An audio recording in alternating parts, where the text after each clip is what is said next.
Hi, all right, I've finished cutting the trousers out now. Now, as you can see, with diagonal lines, I've denoted where the inlays will be. So I'll just quickly show you here. Very, very important, especially when you're doing new trousers for a new client or you've got a weird shape you're kind of not familiar with.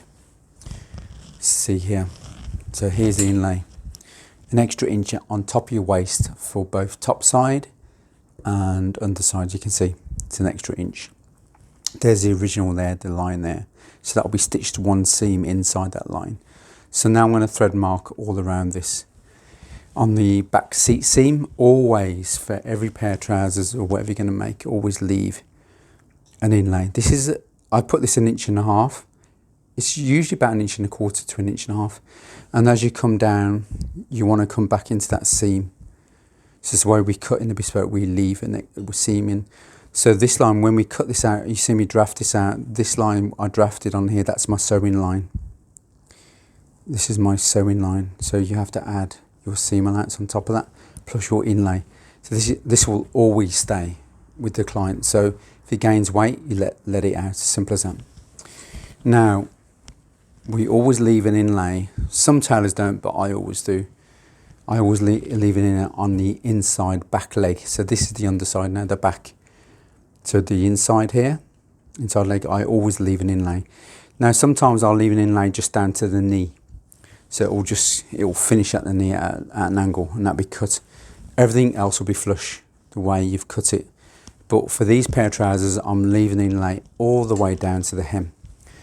Because it's for my fashion show, I'm going to gauge whether I want it wider or narrower. I'm not too sure yet. I improvise quite a few things, and I will visually have a look when it's on my model, and I may let it out. I may want it wider.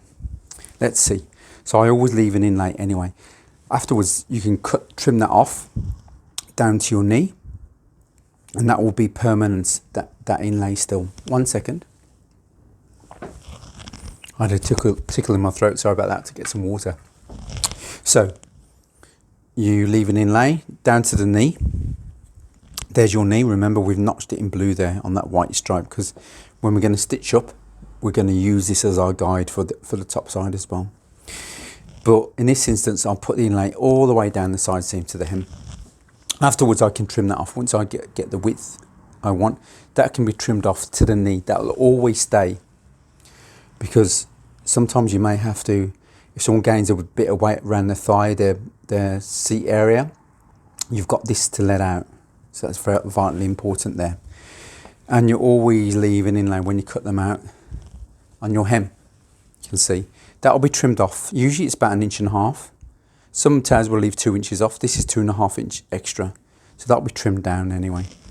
So I'm going to thread mark these now, and I'm going to cut I will cut the pocketing out, I will cut the fly out, and I will cut the waistband out from here. So I'll use this as my template to cut my whatever I'm going to do out. So on that note, everyone, hopefully you've had a little glimpse, and I'll keep you posted. I'll show you little tips and tricks what I do when I'm making up the trousers. So on that note, I'll see you soon. Yeah, and when you're going to make up the trousers, because this is going to be for a mock-up, even though I've cut it in the real fabric, we'll still have it as a mock-up. So I will stitch these in a very thin, weak thread in the biggest stitch I've got, and then I can rip it apart afterwards. So that's what I'm going to do. And the only thing you leave permanently in will be the darts. So they'll be permanently stitched in with the small stitches, but everything else will have a big stitch in with a weak thread, so I can rip it apart afterwards and recut it. So there we go, everyone. So hopefully you've learnt a few things along the way in the bespoke world, and I'll see you very shortly. Ciao.